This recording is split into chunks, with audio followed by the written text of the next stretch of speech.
नमस्कार. आयुष्यात सुख किती आहे हे महत्त्वाचं नाही. आहे ह्या सुखात समाधानी किती आहात हे महत्त्वाचं आहे. जे हरवलं त्याचं दुःख करू नका. जे मिळालंय त्याचा आभार मानावं. कारण आभारी माणूस नेहमी आनंदी असतो.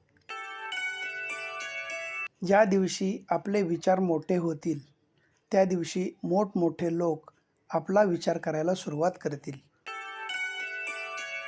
माणूस अपयशाला भीत नाही.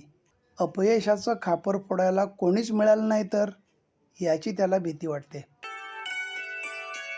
फाटलेले कपडे शिवून प्रसंगी रफू करून अल्टर करून वापरणारी पिढी कधीच मागे पडली. इतिहास जमा झाली.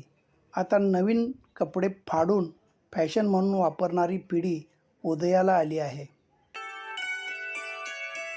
जिथे समोरून संवाद संपवला जातो तिथे आपणही नवीन सुरुवात करू नये. स्वाभिमान गहाण ठेवून उगाच खोटी नाती विकत घेऊ नयेत. अपमानाचा बदला भांडण करून नव्हे, समोरच्या व्यक्तीपेक्षा जास्त यशस्वी होऊन घेतला जावा. धन्यवाद.